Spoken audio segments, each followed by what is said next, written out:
이번 사안의 패스트트랙과 관련돼서 최대 변수가 이제 황교안 대표의 단식인데 날이 많이 춥죠. 지금 6일째인가요? 굉장히 지금 힘든 상황으로 가고 있고 많은 그래서 동료 정치인들이 걱정을 하고 있습니다. 그럼에도 이인영 민주당 원내대표는 뭐 당의 입장을 얘기할 수밖에 없는 상황이겠죠. 유감을 표명하면서 지금 공감이 없다. 단식할 때가 아니다. 국회로 돌아와 달라. 타협의 여지를 만들어서 그 진두지휘를 해달라 이런 부탁을 하고 있고 황교안 대표는 사실 계속해서 이제 본인의 단식을 이어갈 의지를 갖고 계신데 이낙연 국무총리, 이해찬 대표 여기에 이제 홍준표 자유한국당 전 대표도 찾아서 한동안 계속해서 이제 비판을 하다가 결국에는 걱정되는 마음은 당연히 있겠죠. 겨울이라 몇 배로 힘들 것이다. 이완구 전 총리 역시 객관적으로 보니 우리 모두 죄인이다. 너무 각박한 정치 현실이 아닌가라고 얘기를 하고 있습니다. 이제 황교안 대표가 사실 그 지금 말씀드렸던 그런 뭐 의원들, 국무총리 비교를 해봤을 때 나이가 이렇게 사실 적지는 않은 상황이고 체력적으로 지금 굉장히 힘든 상황일 텐데 감동 없는 단식이다. 이게 이제 당내 분위기는 최근 들어 조금 바뀐다는 여론이 있던데 조금 이렇게 공감을 당내에서는 한국당 내에서는 좀 하고 있다라는 보도. 몇몇 의원분들께서 초반에 반대하시고 그게 과연 당의 쇄신에 도움이 될 것이냐 비판을 하시다가 일주일 정도 지나고 이렇게 기력이 쇠하시는 모습들을 보면서 내부 안에서도 그 홍 대표를 중심으로 결집이 되는 것, 황 대표를 중심으로 결집이 되는 모습들을 좀 보이고 있습니다만 저는 좀 안타까운 점들이 있습니다. 그러니까 걱정이 됩니다. 일단 국민의 한 사람으로서 그럼요. 그리고 정치인으로서 건강을 잃지 않으셨으면 좋겠고 어서 빨리 기운을 차리셨으면 좋겠고 다른 한편으로는 예전에는 저런 방식이 통하는 시절이 있었습니다만 지금 과연 저렇게 할 것인가. 그래서 박지원 의원도 말씀을 해주셨지만 정치인이 가장 하지 말아야 될 것 세 가지. 삭발, 단식, 그다음에 사퇴였거든요. 사퇴까지는 이번에는 안 하시는 것이 좋지 않을까 싶습니다. 예, 제가 잠시 말씀을 드렸으면 사실 황교안 대표의 리더십에 의문이 제기되는 시점에 나경원 원내대표와의 불협화음까지 나는 시점이었는데 나 원내대표가 적극적으로 당의 결집을 황교안 대표의 단식을 계기로 삼으려는 그런 의지와 노력을 보이고 있거든요. 한국당에서는 이 부분만 놓고 보면 굉장히 소개 성과는 그래도 거두지 않았나라는 생각이 드는데. 근데 뭐 이제 선거를 앞두고 당이 분열하는 것보다는 당연히 통합하는 게 훨씬 더 좋고 뭐 보기 좋은 모습이고요. 사실은 이제 자유한국당이 내부적으로 가장 걱정하는 것은 뭐냐면은 어떻게 우리가 공수처와 연동형 비례제를 막을 것이냐라는 가장 근본적인 고민을 갖고 있습니다. 그것을 막지 못했을 경우에는 결국은 자유한국당도 상당히 패배의식에 젖을 수밖에 없고 또 분열이 가속화될 수 있기 때문에요. 그런 관점에서 황교안 대표가 사실은 불가피한 수단을 지금 행사하고 있는 것이고 뭐 아까 말씀하셨지만 뭐 건강에 좋았으면 좋겠다 여러 가지 말씀들이 있지만 제가 봤을 때는 그러한 것들을 사실 내부에 깔린 그 인식은 상당히 조롱과 야유가 섞여 있다는 거죠. 그거 해봤자 소용없다. 너 그거 진정성 없다. 약간 이런 식으로 황교안 대표의 단식을 몰고 가는데 막상 우리가 이제 황교안 대표의 단식하는 모습을 보면은 상당히 좀 결기가 느껴지는 걸 확인할 수 있거든요. 추운 날씨에 목숨을 걸고 하신다라는 그리고 말을 믿어야 한간의 이야기로는 정말 그 어떠한 응급처치나 방편도 허락하지 않는다고 하는데 모르겠습니다. 앞으로 이제 시간이 지날수록 아마 황 대표의 진정성이 다른 국회의원들, 특히 야당에게도 아마 쉽지 않은 부담이 될 거라고 저는 생각을 합니다. 일단 단식을 시작할 무렵에 지소미아 연장 이 부분은 지금 뭐 재논의를 하고 있는 상황이 됐고 패스트트랙 처리와 관련돼서 과연 단식을 이어가고 국회에 부의되는 상황이 어떻게 풀려나갈지는 알 수가 없습니다.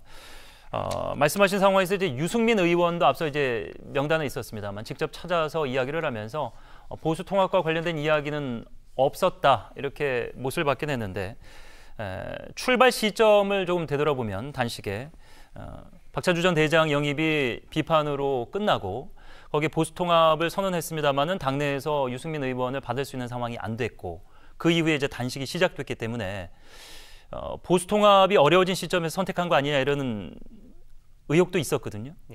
보수 통합과 관련된 이 단초를 이 단식에서도 찾을 수 있겠습니까?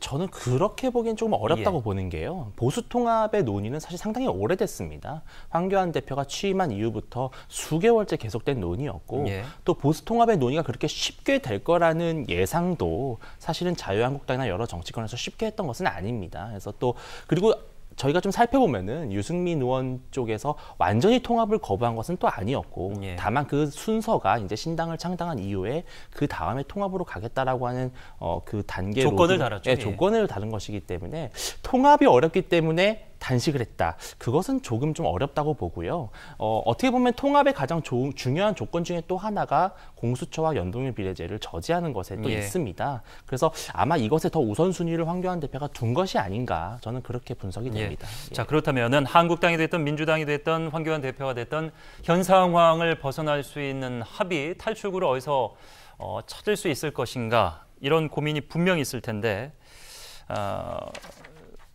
지금 말씀하신 것만 놓고 보면은 황교안 대표로서는 굉장히 힘든 시간을 보내고 있고 패스트트랙을 저지하지 못하는 상황이 가더라도 당내에서의 입지는 조금 올라갈 가능성은 있어 보입니다. 네, 그리고 뭐 제가 추측하기로는 한국당 자체가 패스트트랙이 어쨌든 패스트트랙이 저는 통과될 것으로 희망을 하고 있거든요. 예. 그 이후에 그것을 발판 삼아서 총선 때 주요 그 주제로, 그러니까 민주당의 뭐 압승을 막고 민주당의 뭐 30년 집권을 막기 위해서 우리 한국당이 나서겠다. 어떻게 패스트트랙 같은 말도 안 되는 법안을 이렇게 강제로 합의 없이 통과시킬 예. 수 있느냐, 이러한 입장으로 선거를 치르려고 하는 전략이 있는 것이 아닐까 싶습니다. 예. 황교안 대표는 SNS를 통해서 본인의 이제 심경을 밝히고는 있습니다만은 현 상황에 대한 구체적인 얘기는 하고 있지 않은데 홍준표 전 대표가 이 틈을 타서 내놓은 아닌가요? 어떤 이야기인지 보도록 하죠. 공수처법 민주당과 합의에 통과시키고 선거법 개정안을 막자. 민주당 원하는 것은 공수처법 검경수사권 조정이다. 나경원 원내대표가 또 엉뚱한 합의해줄까 걱정된다.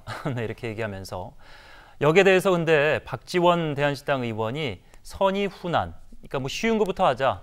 굉장히 건설적인 이야기다. 그러면서 묘한 얘기를 했습니다.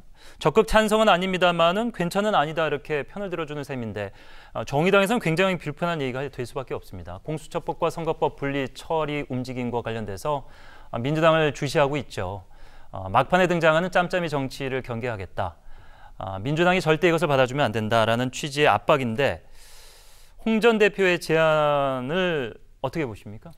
100분 토론, 지난번 100분 예. 토론에서 홍 전 대표께서 유시민 유시민 이사장에게 요설이다 이렇게 얘기를 하셨거든요. 예. 그래서 그게 굉장히 오랫동안 실시간 검색어에 올랐었어요. 그래서 저는 그 이야기를 들으면서 본인의 이야기를 유시민 이사장에게 하시는 것이 아닐까 싶었거든요. 지금 보내주신 저 제안은 두 개의 개혁안을 따로 분리하여서 일단 공수처부터 주고 선거제도 개혁은 막자라고 하는 것은 저는 거의 악마의 딜에 가깝다고 생각합니다. 예. 사회개혁이라고 하는 것은 하나의 안만으로 되지 않아요. 공수처법만으로 사회개혁이 되지 않습니다. 선거제도 개혁안까지 같이 가야 정치개혁, 사회개혁 모두 다 갈 수 있거든요.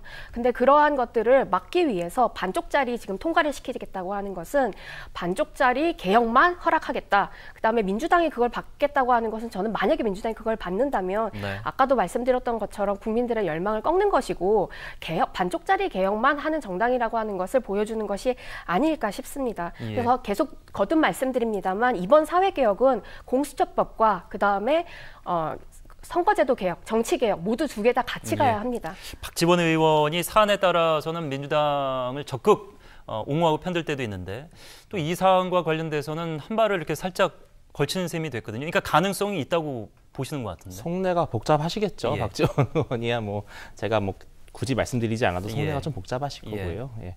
아까 악마의 딜이라는 말씀하셨어요. 너무 맞는 말씀이세요. 애초부터 공수처법과 선거제 개편안을 연계해서 처리하겠다라는 딜을 하는 것 자체가 악마의 딜입니다. 어떻게 수사기관을 새로 신설하는 법과 선거제를 개편하는 법을 조건부로 서로 엮을 수 있습니까? 그것 자체가 악마의 딜이고요. 예. 제가 말씀드리고 싶은 것은 홍준표 대표가 제시한 것들도 어떻게 보면 또 하나의 안은 될 수 있습니다. 그런데 이제 우리가 이런 거예요. 여러 가지 안을 놓고 자유롭게 협상을 하는 것은 좋습니다. 그런데 그 협상이 가능하려면 내가 이 협상에 임하는 이유가 있어야 돼요. 예. 근데 내가 이 협상에 임해봤자 어차피 내가 하고 싶어하는 안대로 안 되고 저들이 원하는 대로만 무조건 될 수밖에 없는 그런 구조라면은 그 협상 자체가 진정성 있는 협상이 될 수 없다는 것이 네. 지금 자유한국당의 근본적인 불만인 거죠. 예.